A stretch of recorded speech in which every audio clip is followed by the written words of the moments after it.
너무나 끔찍한 이 살인 사건이 일어난 거죠.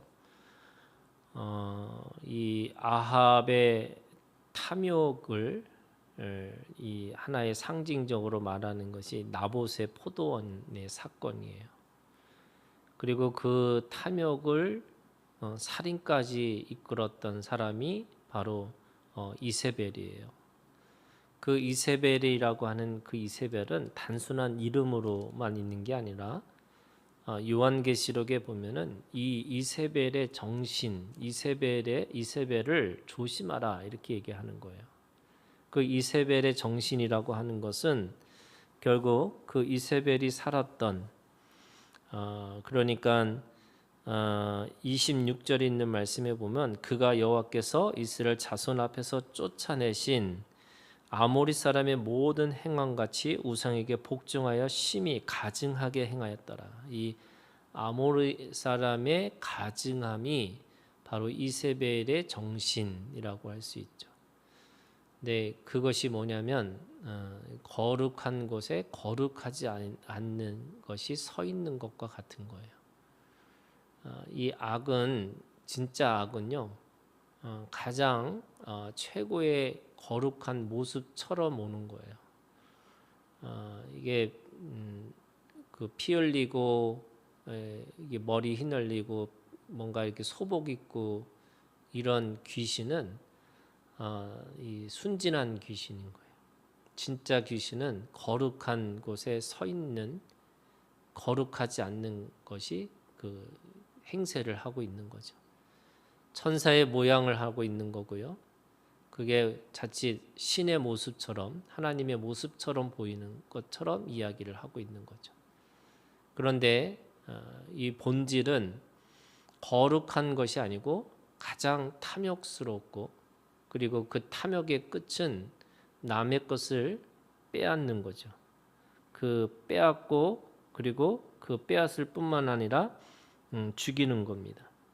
그래서 19절에 이렇게 얘기하죠. 너는 그에게 말하여 이르기를 여호와의 말씀이 네가 죽이고 또 빼앗느냐 하셨다 하고, 그러니까 죽이고 빼앗는 것이 그들의 속성이고 본질인 거죠. 그러니까 이단들이 왜 나쁜 거냐? 그들의 속성은 빼앗는 거예요. 그리고 빼앗아서 뭐 하느냐? 죽이는 거예요. 그래서 빼앗고 죽이는 정신이 바로 이 이세벨인 거죠. 근데 그 이세벨이 누구냐? 그 아합과 이세벨이 이스라엘 하나님의 나라를 다스리는 통치자의 모습으로 왔어요. 그래서 이 이스라엘의 가장 극악무도한 왕의 상징이 아합이고 그 아합의 정신이 뭐냐면 이세벨이에요. 그러니까 이세벨은 빼앗고 죽이는 자의 전형으로 우리 가운데 온 거죠. 오늘 말씀은요 1절부터 16절까지가 이 아합의 탐욕을 통해서 그 나봇의 포도원을 차지하는 사건으로 나와요. 그런데 17절에 엘리야에게 임하여 이렇게 됐어요. 하나님의 말씀이 엘리야에게 임하셔서 그 엘리야에게 심판을 선포하게 하시죠. 그리고 그 선포하는 말씀을 듣고 이 아합이 풀이 죽어요. 이 성경의 말씀이 이 표현들이 재밌어요. 자기의 탐욕을 채우지 못하는 이 아합이 어떤 거냐면 4절에 이렇게 되어 있어요. 이스라엘 사람 나봇이 아합에게 대답하여 이르기를 내 조상의 유산을 왕께 줄 수 없다 하므로 아합이 근심하고 답답하여 왕궁으로 돌아와 침상에 누워 얼굴을 돌리고 식사를 아니하니. 그러니까 근심하고 답답하고 그리고 먹는 거를 먹질 않았다 이렇게 얘기하는 거예요. 이게 딱 어린아이 같은 거잖아요. 모습이 어린아이 같은 거예요. 자기가 차지하지 못한 것에 대해서 억울하고 또 차지하지 못하는 것에 대해서 답답하고 그리고 그걸 어떻게 할까 하고 하다 보니까 밥도 못 먹는 사람이 돼요. 그랬더니 갑자기 그 그 땅을 차지하고 그 했던 것을 보니까 16절에 보니까 이렇게 됐어요. 아합은 나봇이 죽었다 함을 듣고 곧 일어나 이렇게 됐어요. 이스라엘 사람 나봇의 포도원을 차지하러 그리로 내려갔더라. 그 일어나라는 표현이 그 밥을 먹지도 못해서 침상에 누워라는 이 말과 완전히 반대되는 거예요. 그러니까 자기가 탐욕이 채워지지 않으면 누워 있는 거고 자기의 이 탐욕이 채워지니까 벌떡 일어나서 그거를 차지하러 가는 이 모습이 너무 이게 정말 아주 전형적인 그냥 인간의 탐욕을 가지고 있는 탐욕을 이게 상징하고 있는 거죠. 그런데 또 하나님의 말씀을 들으니까 그 말씀을 따라서 어떻게 하냐면 27절에 이렇게 돼 있어요. 아합이 이 모든 말씀을 들을 때 그의 옷을 찢고 굵은 배로 몸을 동이고 금식하고 굵은 배에 누우며 또 풀이 죽어 다니더라. 이 사람이 정말 이 아합이라는 사람이 너무너무 수준이 낮은 사람이에요. 그러니까 너 심판받은다 그러니까 또 풀이 죽어서 이렇게 하고 있는 거예요. 또 하나님은 또 그걸 보시고 당장에 심판하지 않고 네 아들을 통해서 심판을 하겠다 이렇게 또 심판도 연기를 해주는 이 모습이에요. 근데 진짜 나쁜 사람은 누구예요? 이세벨이죠. 그러니까 이세벨이 자기는 지금 이게 그 이세벨의 정신 속에 뭐가 있냐면 이런 거예요. 거기에 거짓과 권모술수와 또 그것에 따른 살인과 그리고 모든 사람을 자기로부터 있는 죄를 모든 사람의 죄로 확산시키고 있어요. 아합의 이름으로 지금 편지를 썼어요. 그러니까 지금 자기 이름으로 쓰는 것도 아니에요. 그러니까 이세벨은 뒤에서 숨어서 교묘하게 이 아합도 이용하고 또 그 나봇이 있는 이스라엘이라고 하는 곳에 지금 어떤 사람들을 이야기를 하고 있냐면 거기 있는 거예요. 11절에 이렇게 보세요. 그의 성읍 사람 곧 그의 성읍에 사는 장로와 귀족들이 그러니까 장로와 귀족들이 그러니까 이 지도자들이잖아요. 그러니까 지도자들은 장로와 이 귀족들이라는 게 뭐냐면 쉽게 생각하면 이스라엘 백성들이고 그들은 지도자예요. 그리고 이 성경에 보면요, 이 지도자들이 가지고 있는 덕목 중에 하나가 뭐냐면 이 이 성경에 보면 재판에 대한 이야기가 많이 나와요. 근데 그 재판을 할 때 거짓 증인하지 말고 또 재판을 할 때 공정하게 공평하게 하라는 거예요. 그런데 지금 이 장로와 귀족들은 이세벨의 이 편지를 받고 나서 곧 11절에 그가 자기들에게 보낸 편지에 쓴 대로 했다. 이게 참 기가 막힌 거죠.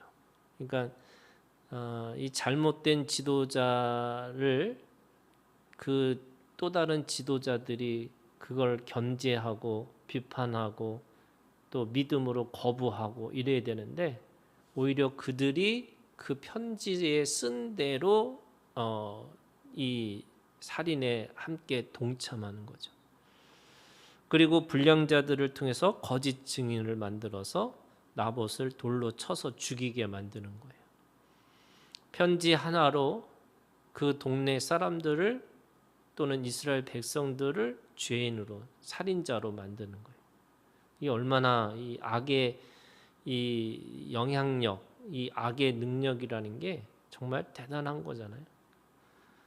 이 정말 우리도 뭐 현대 사회에서도 마찬가지인데 현대 사회야말로 민주주의라고 얘기하지만 우리 지도자가 한 사람이 바뀌는 거가 얼마나 이게 큰 차이가 있다는 거를 우리가 지금 보고 있는 거잖아요.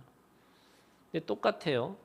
그 아합과 이세벨이 이 이스라엘을 하나님의 지도자로 왕으로 세우셨는데 그 지도자의 하나의 죄 때문에 그러니까 한 사람의 탐욕이 또 한 사람의 이 욕망으로 그 지도자들이 타락하고 백성들이 또 어떤 사람들을 죽이는 살인을 하는 그런 도구가 되어지는 거예요. 똑같은 사람이지만 그 지도자가 누구냐에 따라서 그렇게 완전히 죄의 순환이 악순환으로 돌아가는 것과 같은 거예요. 그러면 이 나봇이 왜 죽었을까? 나봇은 여러분 이 나봇은 지금 나봇의 신앙이 있어요. 이 나봇의 신앙이 뭐냐면 지금 돈 주고 살겠다 아니면 더 좋은 땅을 주겠다라고 나봇에게 말하잖아요. 아합이 그때 3절에 보시면 이렇게 돼 있어요. 나봇이 아합에게 말하되 내 조상의 유산을 왕에게 주기를 여호와께서 금하실지로다. 두 가지 관점이 있어요. 이것이 땅이라는 거는 조상의 유산이 그리고 조상의 유산은 하나님께서 말씀으로 그 팔고 사는 거에 대해서 금지하셨다는 거예요.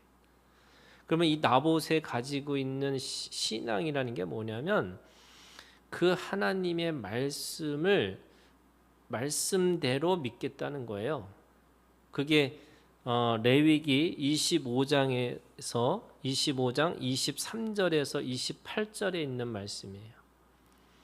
이 레위기 25장 23절에서 28절에 하나님의 말씀이 뭐냐면 첫 번째는요. 하나님이 주신 땅을 매매하는 것에 대해서 하나님께서 금지했어요. 그런 의미에서 여러분 가나안 땅은 누구 거냐? 하나님의 것이에요. 그러니까 우리는 지금도 똑같이 땅의 주인이 있잖아요. 그런데 이스라엘은 땅의 주인은 하나님이에요.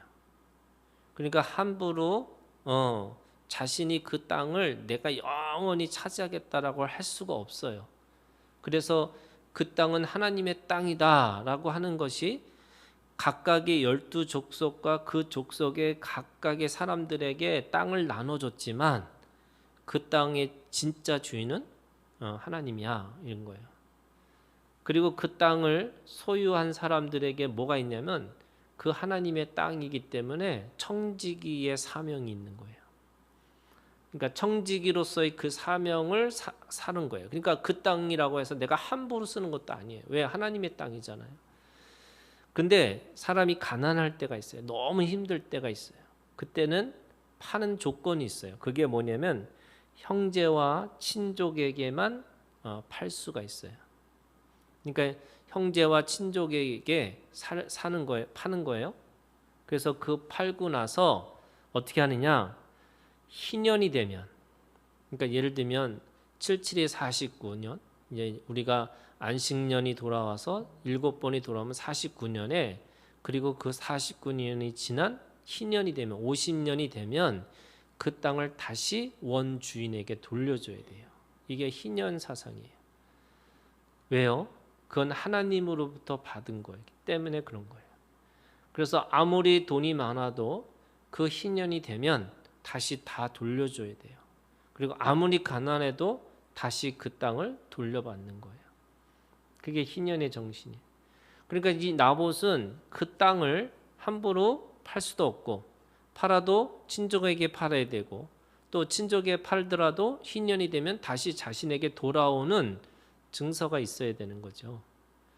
그런데 지금 아합은 이것도 그 이스라엘 사람들에게 아주 독특한 문화인데 왕이라는 것은 우리가 생각해 보면 왕이 그러니까 봉건사회잖아요. 그러니까 이 소위 왕의 세계이니까 왕이 주인인 거잖아요.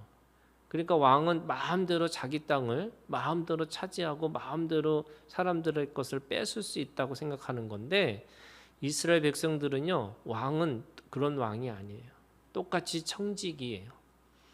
그래서 그 이스라엘의 왕은 힘이 센 사람이 왕이 되는 게 아니고 그 형제 중에서 섬길 수 있는 사람이 왕이 되어야 되는 거고 그 왕도 청직이고 그래서 하나님으로부터 부여받은 권력이 있는 거죠.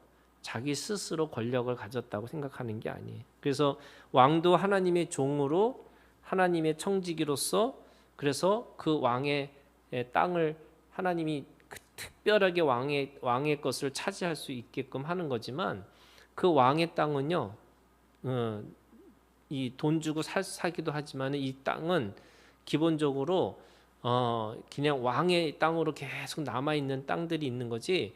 뭐 이 왕이 마음대로 뺏거나 마음대로 살 수 있는 것들이 아니라는 거예요. 그런 의미에서 지금 이 나봇의 신앙이 뭐냐? 이 조상의 유산이라고 하는 하나님의 믿음을 가지고 그 땅을 팔지도 않고 바꾸지도 않겠다라고 하는 이 나봇의 믿음이 있는 거예요. 자, 그러면 오늘 이 나봇의 포도원이라고 하는 이 말씀 속에는요, 네 가지 중요한 신앙의 원리가 있어요. 첫 번째는요, 여러분 하나님의 소유고 이 조상의 유산이라고 하는 하나님의 주신 그 가나안 땅에 대한 분명한 믿음이 있었다는 거예요. 자, 이 말이 무슨 말이냐면요, 지금으로 얘기하면은 가나안 땅은요 교회와 같은 거예요. 이 교회는 하나님이 주신 그 소유, 하나님의 소유이면서 동시에 우리의 믿음의 유산과 같은 거예요. 그래서 돈을 주고 또는 어떤 힘을 통해서 그 교회를 차지하거나 교회를 좌지우지할 수 없다는 거예요. 그러니까 교회가 건강하지 않은 교회를 보면요, 오래된 교회일수록 그 교회 주인이 있더라고요. 그래서 그분이 마음에 안 들면 계속 목사를 계속 바꾸는 거예요. 그럼 그거는 하나님의 소유도 아니고 믿음의 유산도 아닌 거예요. 그냥 개인의 그냥 자기가 차지하고 있는 개인의 소유가 되고 또 이 돈으로 그거를 움직인다고 생각하고 있는 거죠. 그러니까 이게 하나님의 이 나봇의 포도원이라는 말은 오늘 우리가 믿음이라는 것이 믿음의 이 유산과 믿음의 공동체를 우리가 그걸 지켜내야 되는 믿음이 필요하다. 이거를 이야기하고 있는 거죠. 두 번째는요, 이 나봇의 포도원은요, 결국 왕이 정의롭지 않은 거예요. 또 그 이 백성의 장로들과 그 지도자들이 타락하는 거예요. 그러면 이 나봇의 포도원이라는 것은 뭐냐면 그 정의와 약자를 보호해야 되는 그 지도자들의 책임이 있다는 거예요.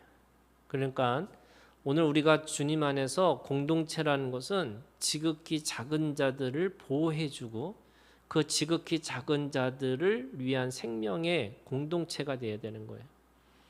힘 있는 사람을 위한 공동체가 되면 어떻게 되느냐? 그 약한 자들을 함부로 죽일 수 있고 약한 사람들 거를 함부로 빼앗는 거예요.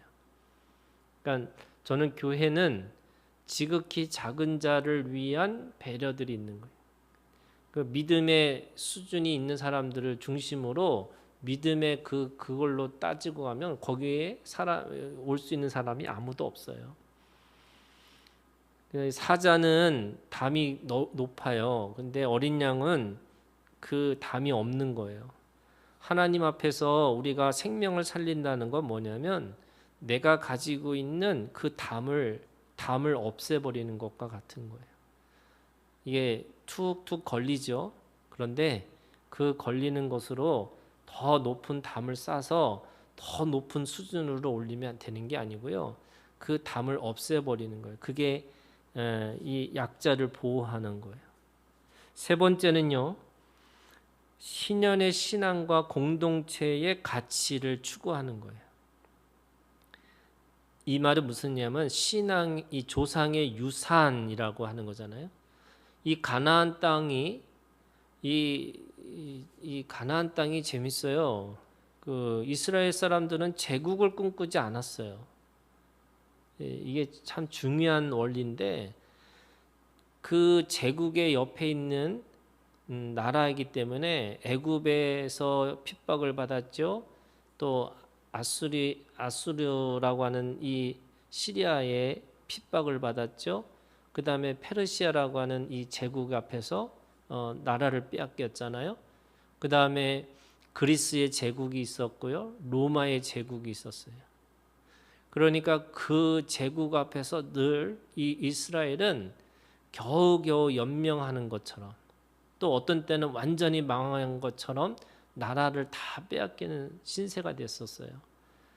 그럼에도 불구하고 제국을 꿈꾸지 않은 거예요. 그게 뭐냐면 가나안 땅이 하나님이 지정하신 그 지경 아래서 늘 살려고 하고, 그 안에서 뭘 하기를 원하느냐, 하나님의 나라를 실현시키고 그 하나님의 나라로 살아가는 그 공동체를 만들어 가기를 원했어요. 그러면 그 가나안 땅이 왜 그 나봇이 돈을 주고 팔거나 더 좋은 땅을 차지하지 않았냐? 그 말은 지속 가능한 공동체의 가치를 추구하려고 하는 마음 때문에 그런 거예요. 저는 이게 굉장히 중요하다고 생각해요. 교회가 어느 순간에 왜 원칙을 버리고 왜 사람들이 이제는 다르게 행동을 하느냐? 그거는 이 작은 공동체에서는 통하는데, 그게 한 300명이 넘어가면요, 이게 이 생명 공동체로 살 수가 없는 거예요. 조직의 이론으로 가야 돼요. 그래서 99마리가 더 중요하고 한 마리는 버려야 돼요. 근데 그게 아니고 지속 가능하려면 원칙대로 그거를 더 많은 땅을 차지하거나 더 많은 돈을 받아서 더 좋은 땅을 사야지, 이게 아니고요. 하나님이 나에게 맡겨진 그 땅을 내가 신앙의 유산으로, 조상의 유산으로 내가 그 성실하게 지키겠다, 이 믿음을 가지고 있는 게 중요한 거예요. 오늘 우리가 주님 안에서 비교하고 또 욕심부리고 탐욕하고, 그래서 빼앗고, 그 빼앗은 것이 안 되니까 죽이면서 미워하고 질투하고 하는 이유가 뭐냐? 이게 뭔가 공동체를 더 크고 더 대단한 공동체를 만들어야지만 된다고 생각하는 거죠. 근데 그게 아니고요. 하나님이 원하시는 영원한 공동체예요. 영원한 생명을 소유하는 영원한 공동체를 살려면 그 공동체 안에서 공동체의 가치가 중요하다는 거예요. 공동체의 성장이 중요한 게 아니고 공동체의 가치를 추구해야 된다. 네 번째는요, 이 나봇이 억울한 죽음을 당했잖아요. 누가 여러분 나봇처럼 살고 싶은 사람이 어디 있겠어요? 나봇을 생각해 보면 자기 땅을 자기가 지키겠다고, 믿음으로 지키겠다고 한 건데, 지금 이 자신의 이 성읍 사람들에게, 특별히 장로와 귀족들에게 배신과 배반을 당한 거죠. 거기다가 백성들의 돌을 맞아서 죽었어요. 이 억울한 죽음을 어떻게 해결할 수 있어요? 근데 그 나봇의 죽음은 바로 예수 그리스도의 죽음과 연결되어 있는 거예요. 예수님이 그렇게 죽으셨어요. 말씀을 순종하시기 위해서, 그 말씀의 복종과 순종을 보여주시기 위해서 그 십자가를 묵묵히 지고 가신 거예요. 그래서 모든 사람들에게 거절당하시고, 또 모욕과 수치를 감당하시고, 그리고 억울한 죽음을 당하셨어요. 나봇의 이 죽음은 그냥 죽음으로 끝난 건 아니에요. 왜요? 오늘 열왕기 이 21장에 영원한 말씀으로 기록됐잖아요. 그 나봇은 믿음을 지킨, 그 땅을 지킨, 또 그 레위기의 말씀을 지킨 그 믿음의 사람으로 우리가 영원히 기억할 수 있는 거잖아요. 그래서 그는 육신으로 죽었지만 그 믿음으로는, 이 영으로는 영원한 생명을 소유한 자가 되는 거죠. 그것이 이 나봇의 죽음, 억울한 죽음은 바로 예수 그리스도의 십자가의 죽음과 오늘 우리를 그렇게 다시 기억나게 하는 겁니다. 그런 의미에서 이 나봇의 포도원, 이 자기의 탐욕 때문에 죽었다가 살아나고 살아났다가 죽었다고 이런 자기 탐욕에 이끌려서 살아가는 아합과 그 아합의 그 탐욕을 실현시키고자 남의 것을 빼앗고 남의 생명을 빼앗는 죽이는 그런 악독한 이세벨과 거기에 부하내동하고 있는 이 장로들과 귀족들 그리고 백성들, 그럼에도 불구하고 그 땅을 지키면서 피 흘렸던 이 나봇의 믿음, 오늘 우리가 하나님 앞에서 말씀을 지키기 위해서 피 흘리고 또 말씀을 지키기 위해서 그 억울함도 지켜내는 그런 믿음으로 살라, 이렇게 말씀하고 있는 거죠. 오늘도 이 믿음으로 늘 승리하는 오늘 우리가 되기를 주님의 이름으로 축원합니다.